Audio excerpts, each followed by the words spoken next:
Et bonjour. Je Bon, suis ravie de t'accueillir, Ange, parce que tu es donc la première maman que j'interviewe donc dans le mhm. cadre des vidéos que je fais pour la promotion aussi de mon livre qui s'appelle Cœur de Doula et via lequel il y a des parents qui ont accepté aussi d'apporter leur contribution et de témoigner sur l'accompagnement qu'ils ont reçu avec une doula. Donc, merci à toi de me consacrer et de m'offrir Avec de grand ton plaisir. temps.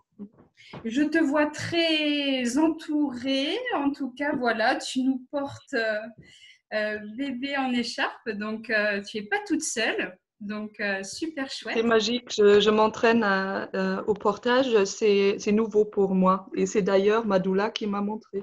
Ah, super, super, Voilà, donc ça se passe très super. bien. Mhm.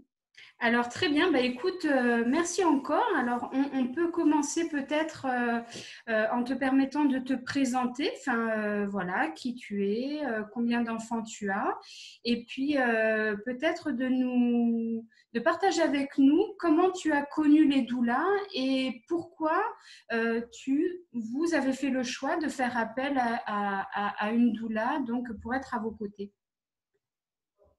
Donc oui, je suis Antje, j'habite Chambéry avec mon conjoint, avec une première fille qui a 3 ans et demi maintenant. Et j'ai longuement hésité d'avoir un deuxième enfant parce que l'après-accouchement du premier était compliqué pour moi. J'avais pas mal d'anxiété et je pense que c'était un peu compliqué pour moi aussi. C'est toujours un premier enfant et je trouve que la façon dont j'étais accompagnée à l'époque, euh, je me sentais vraiment isolée et pas bien accompagnée à l'époque.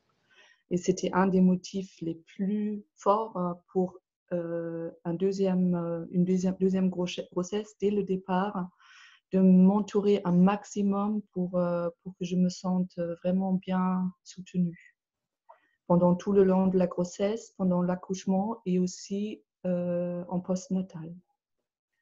Et sur Chambéry ou en Savoie, j'ai cherché comment j'ai connu que ça existe les doulas déjà. Je pense qu'il y avait déjà une vague idée avant. Je pense que dans un journal, j'en ai déjà un tout petit peu lu. Euh, En revanche, pour moi, ça m'apparaissait encore un peu exotique ou pas du concret ou un vrai métier. Et j'ai rencontré Madoula même avant la grossesse. Et on a cheminé tout au long de la grossesse jusqu'à l'accouchement qui s'est déroulé à domicile chez nous, ce qui était dans le contexte actuel vraiment pas gagné-gagné. Ça aurait pu être très différent. Et puis là, en postnatal, elle m'accompagnait toujours. Donc euh, là, mon image d'une doula, ça a complètement changé. Là, je dirais que c'est quelqu'un qui est vraiment très, très près d'une maman, qui l'entoure, qui la porte parfois aussi, un petit peu quand elle est vraiment après l'accouchement dans des états assez particuliers en postnatal. Et elle permet aussi d'évacuer un peu des émotions quand c'est vraiment des moments très forts. On les partage aussi. Et on ne peut pas tout partager avec le papa, c'est un autre rôle. Et, même pour le papa, au début, le rôle de la doula, c'était encore plus... Il était très loin encore de ça au début. Et il a accepté ma doula maintenant aussi, mon conjoint.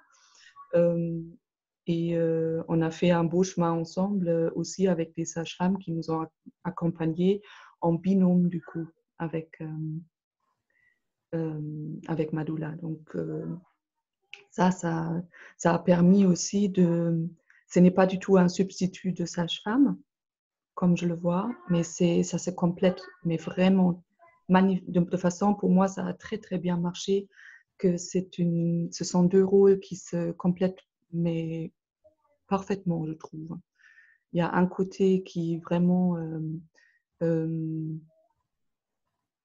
j'ai envie, la responsabilité pour la santé de la mère et de la femme, elle est du côté de la sage-femme. Elle doit veiller que pendant le travail ou pendant la grossesse, qu'il n'y a pas de pathologie ou qu'il n'y a pas de soucis niveau de santé. Elle s'occupe aussi de l'affectif de la maman, mais c'est surtout la doula qui est du côté affectif et aussi pour l'épauler dans ses choix ou de la... c'est être à son écoute et que la maman arrive à savoir elle-même ce qu'elle veut faire ou ce qu'elle ne veut pas faire.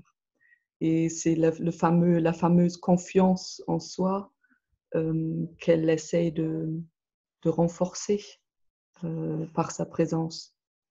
Et c'est surtout sa présence qui est très importante, pas forcément faire énormément de choses, non, non, du tout. C'est la relation après qui se construit et qui fait du coup qu'on accueille un bébé d'une autre façon, qu'on le connaît dans notre monde comme il est autour de nous, je trouve.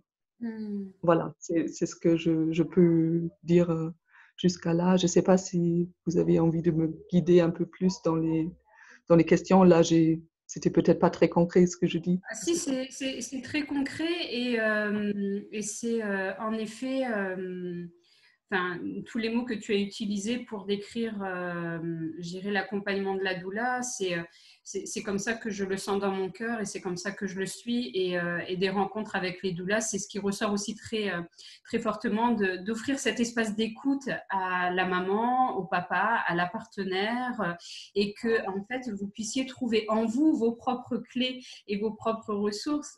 Enfin, il y a des fois, j'ai un peu l'image de la fée Clochette qui est là et cling, et en fait, on vient juste réveiller ce que vous savez, pardon, ce que vous savez déjà, mais qui n'est pas encore, je dirais, très concret. Donc c'est chouette. Merci pour ce partage. Tu as évoqué une naissance donc à domicile. Dans cette période-là du confinement et du Covid, c'est ça? Assez exceptionnel comme expérience, oui. D'accord. Je me souviens encore du début du confinement, c'était brutal. On était tous très, très surpris, mais comme tout le monde, par la dureté et c'était un peu un choc quand même hein, de se sentir d'un côté complètement euh, submergé par ces événements. Et puis, notre accouchement à domicile, il était juste au stade où on avait tout rassemblé à la maison. Il y avait la bouteille d'oxygène qui a été livrée un jour avant le déconfinement. Les sages-femmes, elles ont appelé les SAMU pour savoir s'ils étaient en mesure d'intervenir. Parce qu'elles avaient besoin aussi de savoir si c'est possible dans ce contexte de travailler ou pas.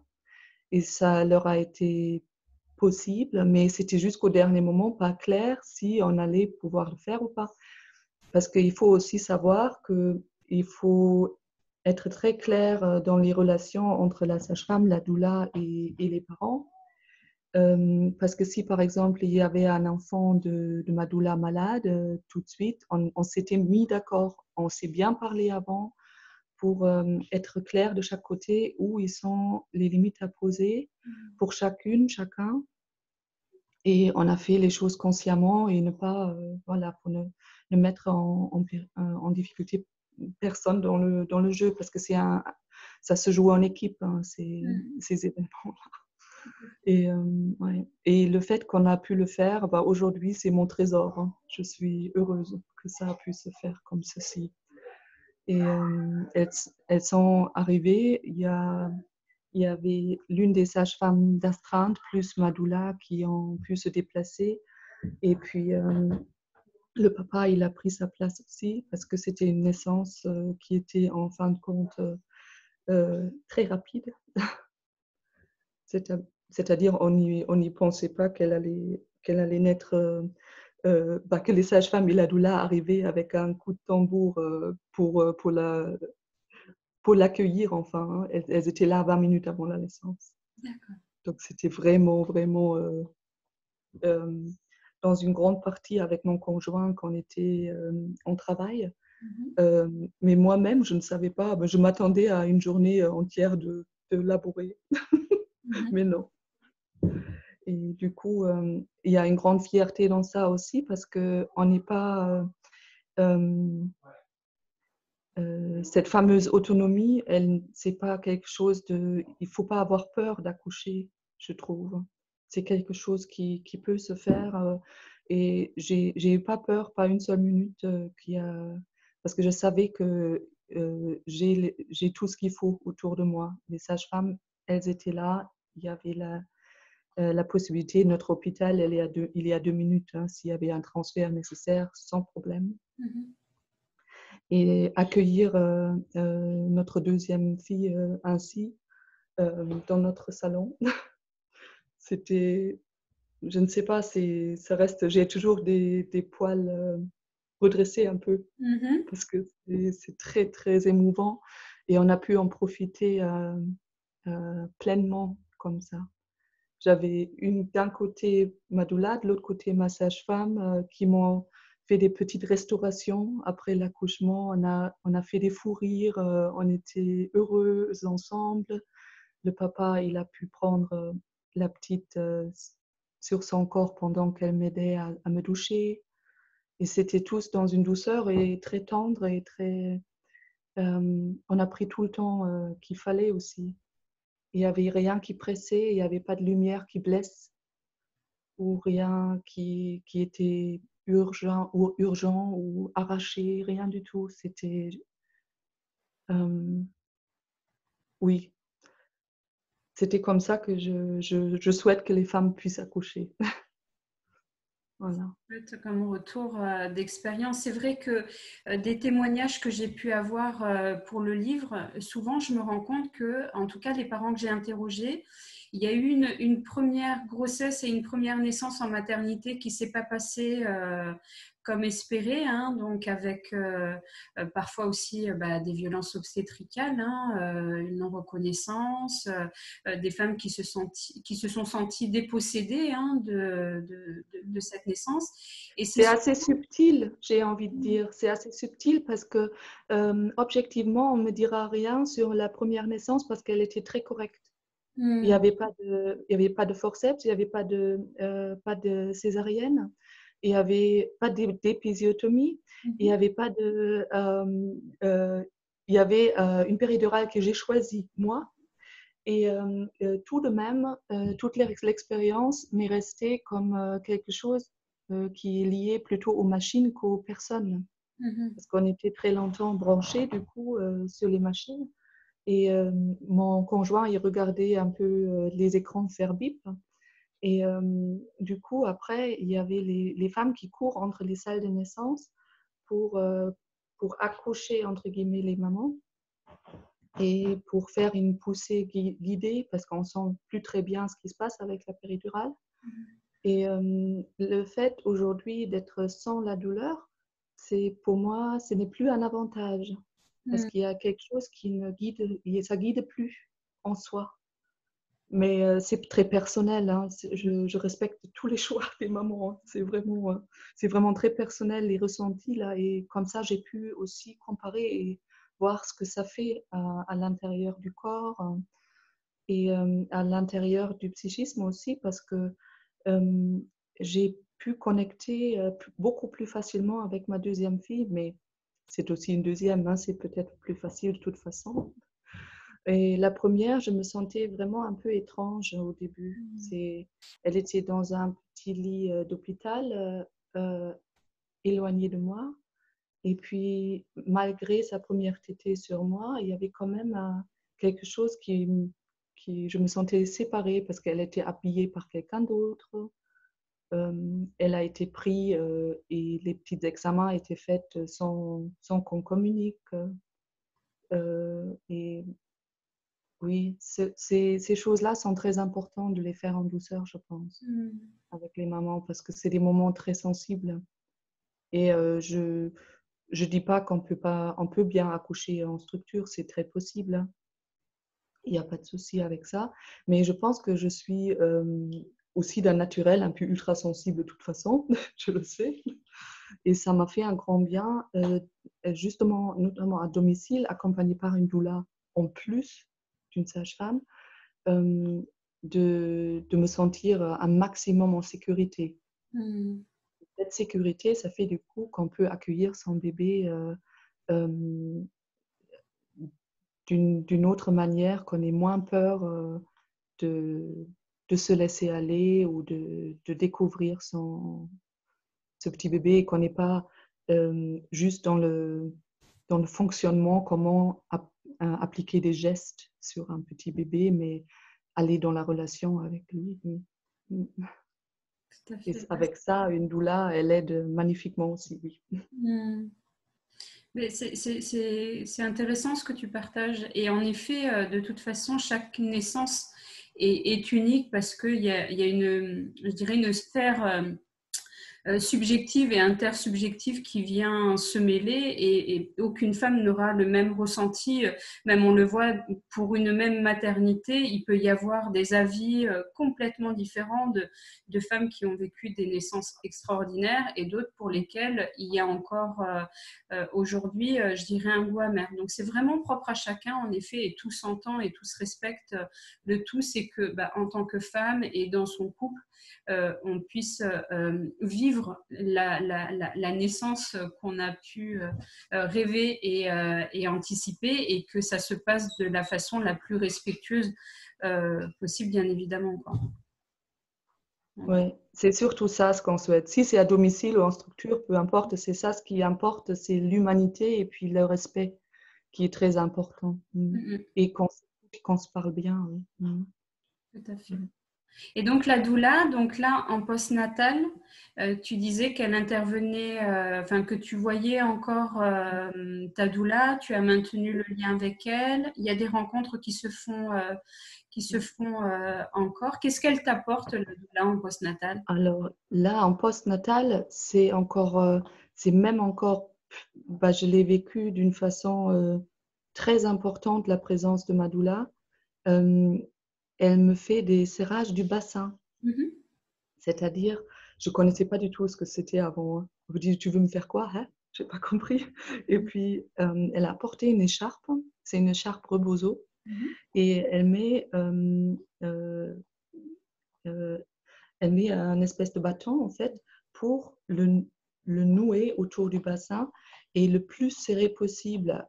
Ça se fait progressivement et un peu ainsi rester très, très longtemps serré, serré, et ça fait un bien déjà au niveau physique, ça fait beaucoup de bien. Et après, c'est aussi une expérience que j'ai jamais eue parce que j'ai déjà eu des accompagnements pour un peu travailler mon anxiété, par exemple. Mais là, en postnatal, il ressurgissent parfois des émotions. euh, il faut savoir les accueillir. Et c'est un moment vraiment où on est très porté ou très, comment dire, on est très en sécurité par cette enveloppe de l'écharpe et par la présence de la doula qu'on arrive à lâcher un peu prise. Et, et aussi, j'ai j'ai une rencontre particulièrement en mémoire. Je ne l'oublierai pas, cette rencontre, de toute façon, parce qu'elle était intense et parfois un peu difficile à mettre en mots aussi après, parce que c'est comme tout le corps de la femme, ça se referme après, hein. Parce que les protections du psychisme, ils sont importantes aussi hein, pour qu'on puisse vivre normalement.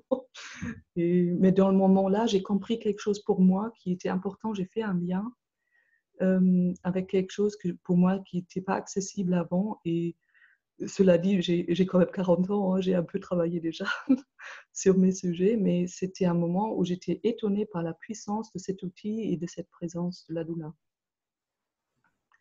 Et ça aide aussi d'évacuer ces émotions-là pour ne pas justement se trouver dans une détresse ou dans des... tant de mamans sont solitaires ou vivent de l'anxiété et sans pouvoir évacuer un peu les émotions après l'accouchement. Et on a toujours la tentation de dire, voilà, le bébé est là, tout le monde est heureux. Donc, c'est vrai aussi, mais pas que. Tout à fait. Voilà. C'est important de dire, enfin, ce que tu viens de partager là. En effet, le rebozo est un outil formidable pour permettre à la femme, justement, en effet, par cette manipulation et le fait d'enserrer, voilà, de se retrouver, fermer une page, en ouvrir une autre. Enfin, il y a toute une symbolique au travers de ça. Et à la fin, ce que tu disais par rapport aux émotions, c'est important aussi pour moi, en effet, oui, la naissance est un moment formidable. On est très heureux et très heureuse avec notre bébé, mais il peut y avoir aussi des chamboulements, des moments difficiles. Il peut y avoir un lien qui peut être qui met un peu plus de temps à s'instaurer. Enfin, tu sais, j'ai un peu l'image d'Épinal de la femme enceinte et de la maternité et qui culpabilise aussi beaucoup de femmes qui vivent pas forcément, je dirais, cet état de grâce. Donc voilà, ça permet d'équilibrer un petit peu la balance et de dire, il y a toutes ces palettes de sentiments-là qui existent et vous avez le droit de ressentir tout ça, quoi. Et c'est cela aussi qui permet après de se permettre de tout ressentir. On a plein de joie et aussi l'intensité de l'avant-accouchement, de l'accouchement. Il faut que ça se digère aussi et ça se partage. Je pense on n'était pas si solitaire dans d'autres époques avec tout cela. Hein. Et aujourd'hui, je pense notamment au virus, même les papas, ils n'ont pas le droit d'aller à la maternité. Les femmes se retrouvent seules avec leur nouveau-né. Je pense que c'est pas, ouais, c'est compliqué de vivre ainsi, avec la distanciation sociale. Là. Un maître. Alors, Voilà. par rapport au Covid, j'ai vu passer, juste pour info, à ceux et celles qui nous regardent, hier, un communiqué du Conseil de l'Ordre des gynécologues obstétriciens qui ont levé une partie de ces mesures-là, c'est-à-dire que maintenant, les papas, ils appellent les accompagnants, sont autorisés à rester en chambre, en structure, donc avec la maman. Bon, bien évidemment, ils rentrent, ils peuvent pas sortir pour éviter les allers-retours, etc. Là où jusqu'à il y a avec. ils ne pouvaient juste rester qu'au moment de la naissance, les 2 heures en postpartum et ils repartaient. Là maintenant, ça y est, ils ont revu ça depuis hier ou avant-hier. Donc, on recommence à, je dirais, permettre la présence des accompagnants à la maternité. Donc, Heureusement. Oui. ouais, ça commence à bouger, c'est super. Écoute, je te remercie de ce temps que tu m'as gentiment offert.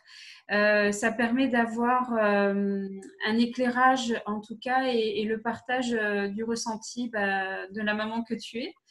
Merci pour ta confiance et ce moment. Et puis, je te souhaite une belle continuation avec ta famille. Et puis, à bientôt, pourquoi pas.